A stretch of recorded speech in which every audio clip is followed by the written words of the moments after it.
and somebody else was supposed to do it. Oh, there you They go. called me and said, "Can you do it for me?" And I said, "Sure." Yeah. Now I got to get my notes ready. Yeah, there you go. I apologize again. Now I got to get my breath. No problem. When you're an old person. You're all good. Well, I guess I will call this meeting to order.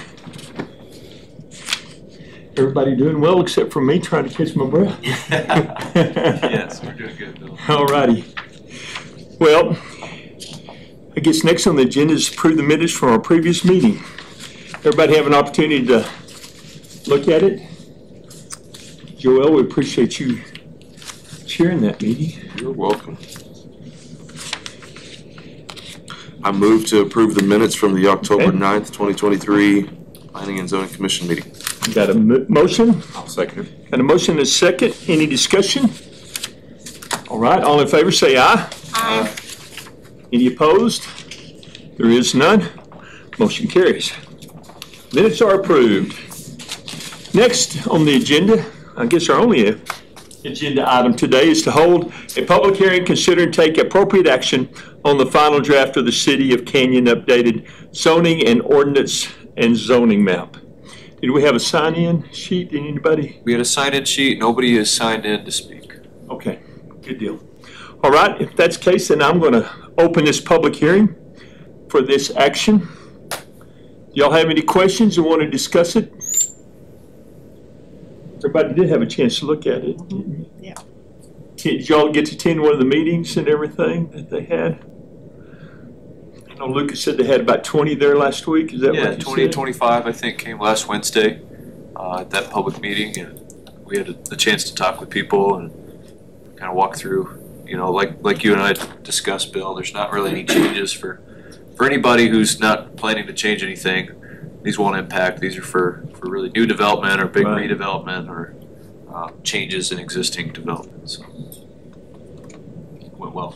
And a lot of it is just changing the titles on some things too that That's right. make a little bit more sense than what they did before. And usually I don't have, nobody ever comes up and asks me a question until this came up. And I was telling Lucas, I was at a Bible study last Thursday. One of our Bible study guys questioned me. He was concerned. And Lucas and I talked about, if you read the card, you might be concerned about what was on there. And then we discussed it, and he was fine after he understood a few things. But I think a lot of people, it was just, they see you changing things and they get concerned, you know, which is justifiable, to be honest with you. Sure. All right. Well, there's no one here to speak, has no issues or wants to. Did you want to speak, sir? Okay. Well, if not, then I will close the public hearing and we can take whatever action we want or discuss it more or vote on it or whatever y'all would like to do. Lucas, what was the common question you got the other night? Yeah, I mean, the biggest question, like I was mentioning to Bill, we got to chat this morning when he came by to sign a plat was, hey, here's my address, what does this mean for me? And, you know, we took the opportunity to look at people's addresses and talk through the different changes. And like Bill said, one of the biggest changes is that we're changing the old zoning names to new zoning names that make more sense. Now they're based on minimum lot square footage, whereas before they were kind of anecdotal, those names were. So, you know, this is the biggest update that's happened in probably 20 or 30 years, and it was just time for us to go back and revisit what the specific regulations were in the different zoning districts. You know, in some of the presentations we've had over the past couple months, I talked about how we added districts to make it easier for future development or anybody who wants to redevelop existing parts of the city, give them some more options so that we don't have to use that planned development district so much. You know, we can do attached townhomes, we can do two-story multifamily units without having to create a special zone. We've added those zones in now. So yeah, I think the biggest question, John, was just, hey, what does this mean for me? And for the everyday homeowner or business owner that doesn't have major plans to do a big expansion or remodel or build something new, you know, these regulations really don't have a big impact, if any impact at all. These are really helping us to shape the future of growth and development for Canyon. You're talking about how long it's been. I joined P&Z, gosh, close to 30 years ago. And I was handed a binder, and it was the new P&Z, planning and zoning, all the stuff that we do, and that was from the 1980s. So that was the newest one. So it's been probably well over 30 years. Yeah. Since, and as far as I know, since we've been on it, we hadn't done anything. We've been going off of that since I've been on the P&Z. So. Yep. Yeah, you can tell from some of the illustrations that have been copied, photocopied, that are getting a little hard to read. So. Brady will be happy that I've been one less notebook I can get rid of.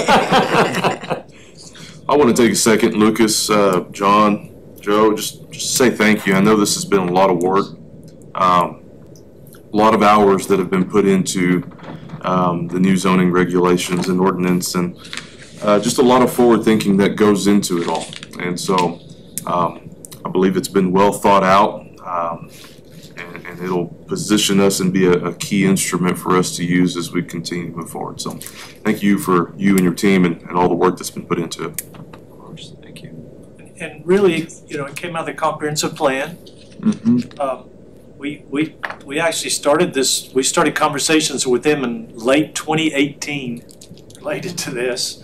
I think we made our first payment in 2019. We didn't get started till 2019, and then COVID, but you know, it was all part of the subdivision ordinances, which we did first, and then we moved forward with this, and it has been a lot, and it's been great with Lucas coming in later to bring some input to that and kind of ride that pony to the end, finish it up. And like Bill said, it really has divided and given you more categories, and I think that's what people want. They want to be able to know, if I'm here, what does this mean? And so if I'm living in this area, this is what it means for you to live there. Before, it was a broader category. There were more things included everywhere. Think back to every time we opened up another section of Canyon East, there was always a comment from people that I didn't want a certain structure built in my neighborhood, right? Because that could have been built in their neighborhood. And so now that can't be built in that type of neighborhood. There are specific places that can be built. So we kind of cleaned some of those things up. And I think it'll help you all. Like Lucas said, going to the plan development on everything was putting the builders through a lot of hurdles too. Yeah. And they were having to come and explain everything, and they weren't really ready to explain everything. They weren't sure what they were going to do, but in order to move forward, they had to explain everything. Right. And they weren't really at that design phase, Lucas. Right. Yeah, that's right. Those plan developments require site plans and sometimes elevation drawings. And you know, when you're zoning a property, it's hard to go all the way to the end, like you're saying, John. And who knows what's going to happen 5 or 10 years down the road if you use that for a big zoning area. It could be harder on the city and the developer. So we like that we have some more options now. Yeah. And the thing that I'm going to butt in one more time. The thing I'm excited about is adding the auxiliary buildings. What is your term, Luke? Accessory dwelling units. Accessory building units. Yeah. You want to talk about that? Yeah, absolutely. You know, we've discussed this before with this group. It's exciting that, you know, we're trying to open it up for people to have some more options, like I was saying. And so I think some of these single family zones, people can work on investing in their property and build some more wealth on their property and potentially have some of that passive income, or allow for multi-generational living, you know, where it's harder for that family maybe to buy a new house somewhere. They couldn't necessarily afford that, but they might be able to accommodate something on their existing lot. And so I think that's going to be something that'll be special and nice for some families here in Canyon.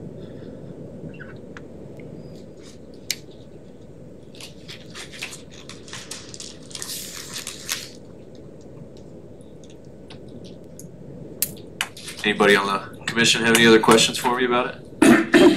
Oh, it's a big document, but I appreciate all your time and effort too, and working with us on this. Any comments and feedback that you've given, or random questions you've had to answer for neighbors or Bible study groups. We definitely appreciate that. So we look forward to to be able to use this document with you all too in the future. Continue to grow. Well, I move that we adopt the updated zoning regulations and zoning map as presented here today. I second. Got a motion and a second. Any discussion? There is none. All in favor then, say aye. Aye. Any opposed? There is none. Motion carries. This will go to the City Commission December 4th. December 4th, okay. Couple of weeks. So if there's nothing else then, there's nothing on the agenda, we are adjourned.